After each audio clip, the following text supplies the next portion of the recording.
Welcome to the Deep Dive, where we wade into intellectual waters so deep you might need a snorkel.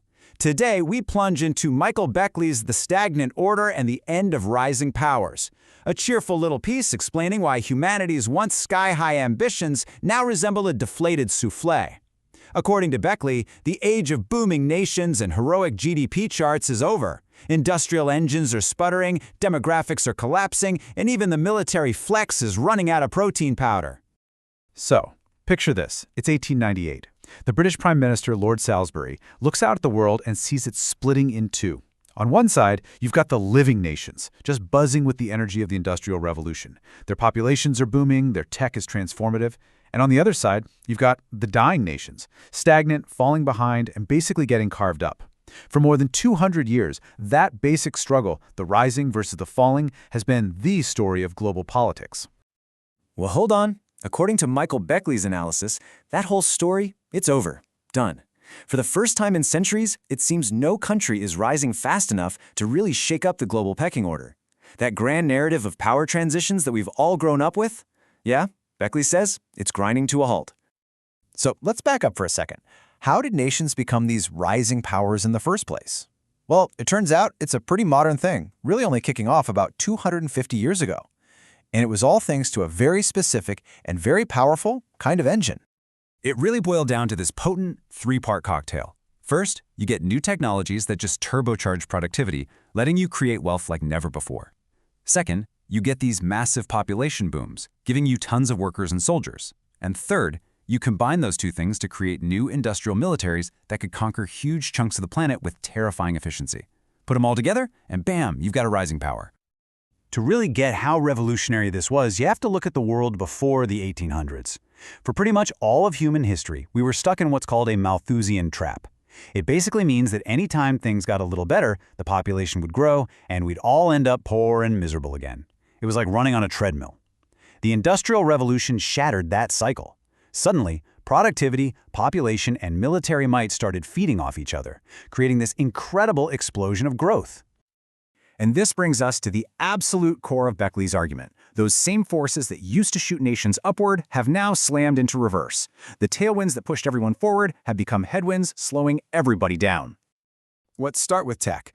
The jump from 1870 to 1940 was just insane. We're talking railroads, electricity, cars, planes. Life was completely reinvented. But since then, not so much. Our planes don't fly any faster. We're still mostly burning the same fossil fuels we were 50 years ago. Even the digital revolution, after a quick burst, just hasn't delivered that sustained boom we all expected. The fundamental, life-altering innovations have slowed to a crawl. Then there are the demographics. Oh boy. Back in the 19th century, the populations of industrializing countries were doubling every couple of generations. It was a massive engine for growth. Today, nearly 2/3 of the entire human race lives in a country where birth rates are below the replacement level. Major powers are literally shrinking, trading their youth booms for a tidal wave of retirees. And that third path to power, just conquering other people and taking their stuff, that's become almost impossible. In the industrial age, a few big empires took over most of the world. Today, a superpower can get bogged down for years by insurgents with cheap rockets. Nuclear weapons make all-out war a suicide pact. And what would you even conquer?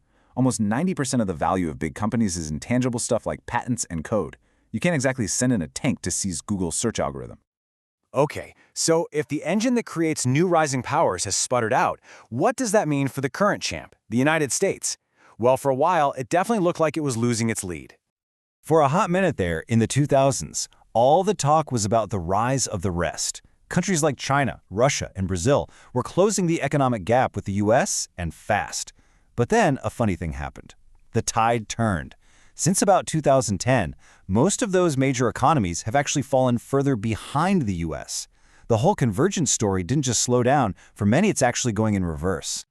And that's because, while the US has plenty of its own problems, its underlying economic fundamentals are just incredibly powerful compared to its rivals. Its consumer market is bigger than China's and the Eurozone's combined. It still rakes in over half of all high-tech profits on the planet, and it's become the world's #1 energy producer. In a stagnating world, those are huge, durable advantages. But the demographics, hoo boy, this is where the story gets really wild. Over the next 25 years, the United States is projected to be the only major power to actually add working-age adults. Now, look at the competition. China is set to lose a jaw-dropping 240 million workers. That's not a typo. That's more than the entire labor force of the European Union just gone. Russia, Japan, Germany, they are all shrinking fast. So this brings us to China, the last great riser, the one everyone thought was destined to take over. On the surface, its assets look incredible, right? It's the world's factory, a leader in green tech, a military powerhouse. But Beckley says if you open up the books and look at the other side of the ledger, you find some deep systemic liabilities. First off, its entire growth model is breaking down. The property market, which accounted for almost a third of the economy, has completely imploded. We're talking an estimated $18 trillion in household wealth that has just vanished since 2020. For ordinary Chinese families who poured their life savings into real estate, it has been an absolute catastrophe. Second, there's a huge human capital problem. While Beijing was building all those gleaming cities and high-speed trains, it kind of neglected basic education. Only a third of its working-age adults actually have a high school degree. It's really hard to become the world's leader in AI and biotech when most of your workforce didn't finish high school. Third, that demographic time bomb we talked about, well, it's ticking faster in China than just about anywhere else on Earth. By 2050, there are projected to be only 2 workers for every 1 retiree. Just think about that. That's down from 10 workers for every retiree back in 2000. The strain on their very thin social safety net is going to be immense. And finally, for all the talk about tech supremacy, China is still critically dependent on foreign technology. Despite pouring trillions into building its own industries, it still has to import most of the high-end computer chips it needs. In many key sectors, the US and its allies still control over 80% of the market. That is a massive vulnerability. So what does this all add up to? A totally new era, an age of global stagnation. And this shift, according to Beckley, creates some really scary immediate dangers, but also, maybe, just maybe, some long-term silver linings. The dangers are already here, right? We're seeing stagnating powers like Russia lash out with military force to try and reclaim lost glory. We're seeing fragile, debt-ridden states start to collapse, fueling huge migration crises. At home, economic anxiety is feeding anti-liberal movements in our own democracies. And the US, without a clear rival, runs the risk of becoming a rogue superpower that just does whatever it wants. It's a pretty bleak picture for sure. But Beckley asks this fascinating question. If we can somehow navigate these immediate storms, could this new, stagnant order actually be better in the long run? Well, the biggest hope is that we could finally end the cycle of these absolutely catastrophic wars between rising and ruling powers. An aging world might also become a more peaceful one, a kind of geriatric peace where risk-averse societies pull back from major conflict. And slower GDP growth doesn't have to mean a decline in life. We could see a quieter revolution focused on health and knowledge. You could even imagine a new global partnership where capital-rich aging nations invest in labor-rich young ones. Ultimately, what this all means is we're at a historical turning point.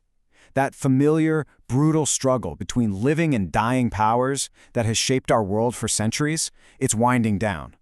What comes next is uncertain. Its outlines are still obscure. But one thing seems clear. The old story is over, and a new one is just beginning to unfold. But don't worry, here at the Deep Dive, stagnation is just another opportunity to make things interesting. Our producer, FireflyHaku, somehow keeps the lights on and the ideas burning brighter than a dying superpower's last fireworks show. Subscribe now before global progress officially retires.